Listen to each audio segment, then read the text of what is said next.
Hello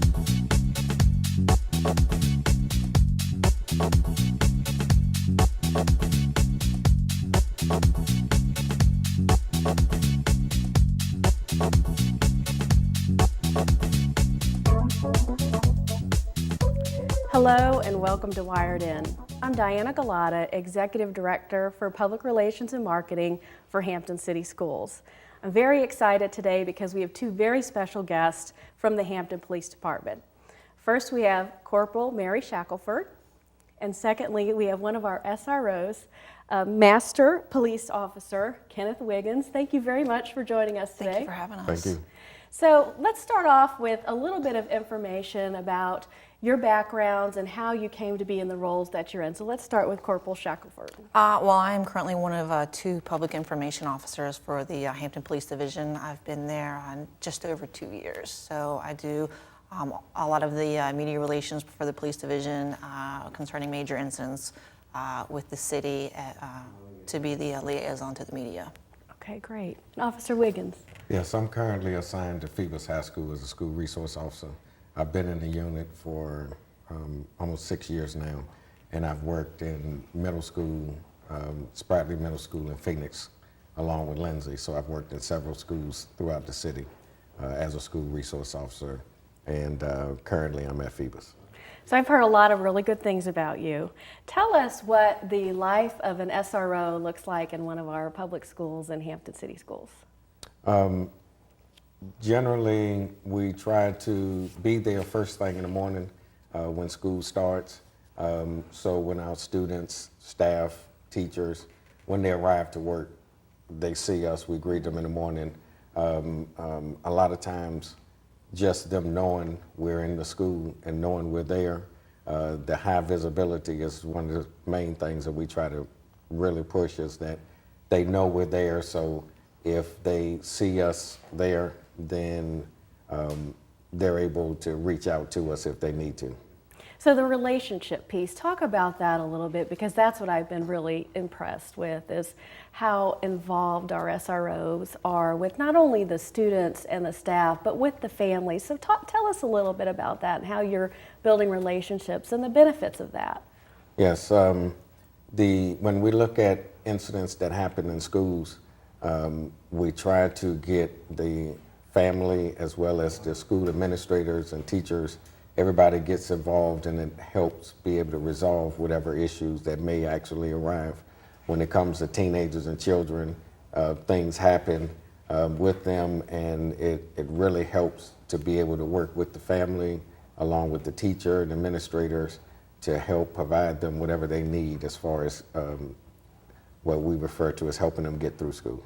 So many of us think of police, and I know this is a big part of your role in terms of enforcement, but as an SRO, it's really less about enforcement and more about the students seeing you as a friendly face and someone who's helpful to the students. Can you elaborate on that a little bit? Yes. Generally, anytime we have an activity in the school, the SRO that works in that school tries to be there. The more the students see us, the more the parents see us, the more the staff see us, the more familiar they become with us. And then the easier it is to be able to communicate and work with us, and we work as a team that way. And the relationship between the family and the SRO is really helpful in trying to be able to know what the needs are for the child. So let me change gears a little bit. I understand you're involved in the Wait to Text program. Can you tell us a little bit about that? Yes, in FIOS High School, we've done the AAA has a program called Get It Together, which is a seatbelt challenge, where all high schools in the Hampton Roads area compete against each other to see who has the highest number of students, percentage of students that wear their seatbelts. And FIOS participated in the seatbelt challenge for several years and has won first place a couple of times with the seatbelt challenge. And this year we were working with the Wavy 10 Wait to Text pledge, and we tried to focus on some safety aspects for the high school students because they drive and they're part of the society, and they're actually getting ready to go off into the world as adults. So we try to get high school students to recognize some of the safety and some of the things that they can do that would make them productive and safe citizens once graduation. Great. Now, I understand you're also involved in Operation Prom. Can you talk to us a little bit about that? Well, every high school has a senior prom, and one of the things that every school resource officer in a high school does is a safe and sober prom talk. And prior to the prom, the SRO would meet with all the seniors, and generally it's done in the auditorium. Some officers do various different ways of doing their prom talk. This year, our safe and sober prom talk this year will be partial in the auditorium as far as some lecture about the law and certain things that can happen if you make bad choices. And then we'll have a demonstration in the parking lot with the state police, who have a drunk and distracted driving demonstration where they will be computer simulated driving where they're distracted while they're driving. And then we also will provide them with the intoxication goggles and let them see what it's like to be behind the wheel intoxicated. So this year, FIOS Safe and Sober Prom will be some lecture, but also interactive. That's great. So it sounds like you're bringing some real life lessons to our high school students, which is really important. Yes.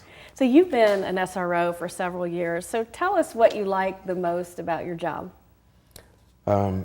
It's the fact that the consistency of being in the schools, and you see someone, especially in the high school, where they come in the 9th grade and they're really immature and they're really young. And then by the time they get to the 11th grade, you really start seeing them mature.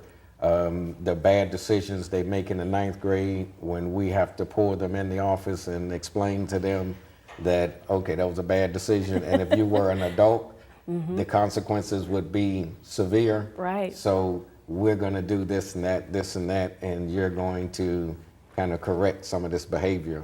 And then you work with them throughout the year. And when you get to see them actually march across the stage and graduate, that means that you've actually, helped at least one person. So each one that you get to see that, and not many times as a police officer, you actually get to see the end result of work that you do, because on the street, when we deal with people, oftentimes we don't see them again. But in the schools, we see the same people every day. So because we see them every day, we're able to see the progress that they make. Well, I can certainly see why you have a great reputation. You seem to really have a passion for the job and a passion for our kids, and we appreciate that. Thank you. So I'm going to turn to Corporal Shackelford for a few minutes. I've been really impressed since I moved here and started the job that I'm in with the relationship and the collaboration between Hampton PD and Hampton City Schools. And I know you and I work together all the time a lot, and that's been a great relationship. But why don't you elaborate on that a little bit and talk about it from Hampton PD's side in terms of why that's important to have that relationship with us? Well, the relationship, the partnership that the police division has with the schools is just paramount. I mean, we're both advocates for our community, and so the more that we work together, it just is that much more of a positive result for the entire community and for our kids. So we work together all the time. You've been able to facilitate us and allowing us to train in some of your facilities, and then you in turn have participated in some activities that we've had, and I in turn, we certainly want to participate in any activities that you can. But the communication is just a key factor for us. It's just huge and it's paramount, and we rely on it so heavily. So let's talk about the communication, because I know that when we've had some unfortunate incidents, you all are very very deliberate in terms of making sure that when you send something out to the public, it's accurate, Right. it's factual, and that you're doing that in coordination with us, because sometimes we've had some issues that impact both the police department and the Hampton City Schools. And so talk about why you think that's important, that collaboration and the communication. Well, the goal for both of us is transparency, is for, for these kids and for the parents. And so we want to provide as much information on a particular incident as we possibly can.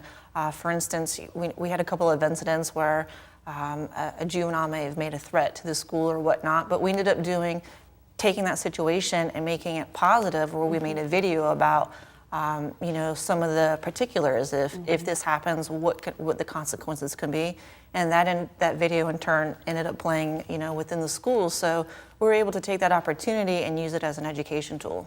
And I've been really impressed with your use of social media, particularly Twitter. I found out several things that are going on in the community through Twitter, and you all have really done a great job with that. And can you elaborate on that a little bit more in terms of why you think that's important? Sure. We utilize Twitter and social media as a direct connection to the citizens.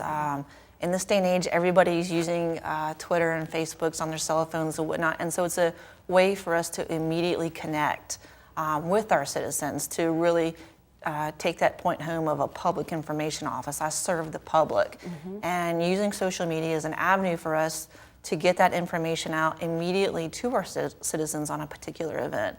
So if we're doing a press release or a particular incident occurs, as much information as I'm able to put out to ensure that it's accurate, we want to put out immediately. So to, again, provide that transparency to our community.